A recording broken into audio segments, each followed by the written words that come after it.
Mr. President, the American people are hurting. We're in the thick of one of the worst national crises in modern memory, and people's eyes are fixed on Congress. They need the House and the Senate to stop chasing our tails and make a law. There are small business employees who've held on to their jobs all this time because of the Paycheck Protection Program, but are facing the prospect they might be laid off now with vaccines just around the corner because Washington fumbles the ball in the red zone. There are medically vulnerable Americans who watched Operation Warp Speed appear to succeed at an historic pace, but Congress can't even agree to fully fund the distribution efforts that will get the vaccines to people.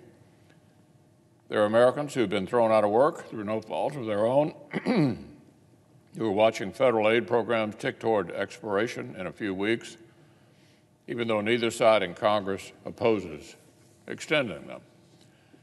Senate Republicans have made one offer after another to try and make law on all the significant areas where nobody even disagrees. We've spent July, August, September, October, and November trying different ways to create common ground. But the Speaker of the House and the Senate Democratic leader have been just as consistent. At every turn, they've delayed, deflected, moved the goalpost, and made the huge number of places where Congress agrees into a hostage for the few places where we do not agree. Back in the summertime, I pointed out the obvious. I said leading Democrats simply want any more help to reach American families. They just didn't want any more help to reach American families before the election occurred. The other side claimed great offense. How insulting to even suggest that such cynicism might be at play. And now they're admitting it out loud. Yesterday on CNN, the Democratic whip was asked point blank why the Speaker and the Democratic leader were so unwilling to play ball back in the autumn. The number 2 Democrat responded, quote, "Well, there was some exuberance involved because an election was coming." Well, he gets points for candor because an election was coming. A few days ago, Speaker Pelosi told reporters why she reversed months of statements and suddenly began discussing comparatively more reasonable sums of money. Her answer was simple. She thinks the presidential election went the way she wanted.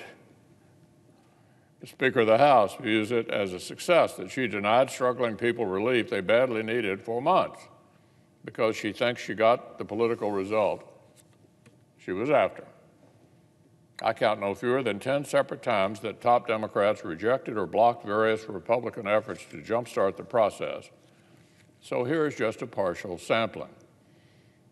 In July, Republicans sketched a comprehensive plan for safe schools, jobs, and health care. We could have made law in July, but the Democratic leader wouldn't even engage with it. Just before August, Republicans tried to at least extend unemployment aid before it expired. Democrats blocked that as well. In September, we tried something else, a targeted effort to spend hundreds of billions of dollars for PPP, vaccine development, and other priorities. Every Democrat voted to block us from even debating it. And they did it a second time a month later in October.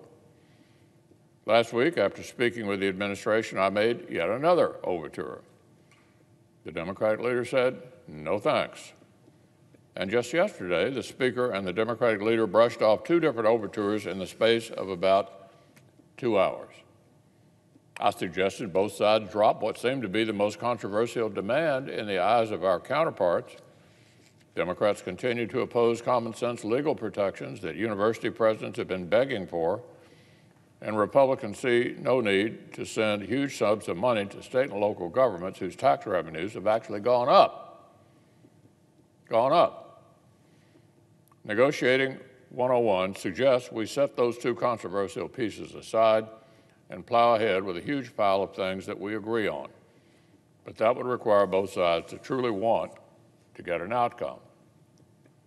Just hours after Democrats poured cold water on that, Secretary Mnuchin tried another new tack and sent over an offer.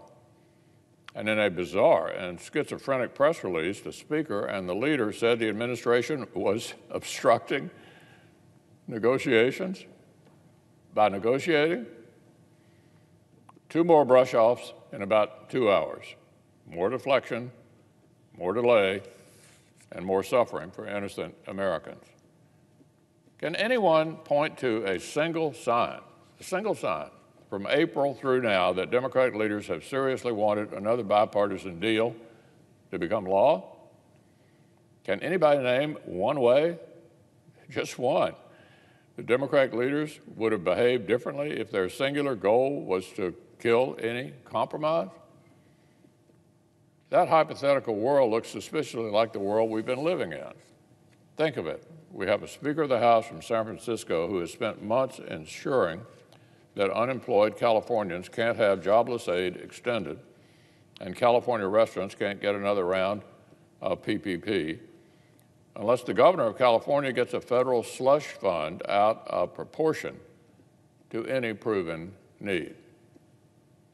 The working families agree they should not get any more help themselves unless the governors and state legislatures get a controversial bailout.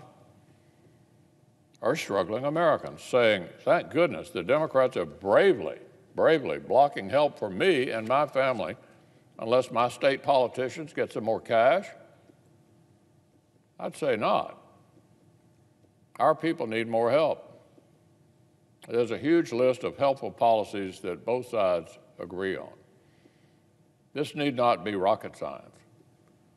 But we can't do a thing unless the Democrats decide they actually want to make a law.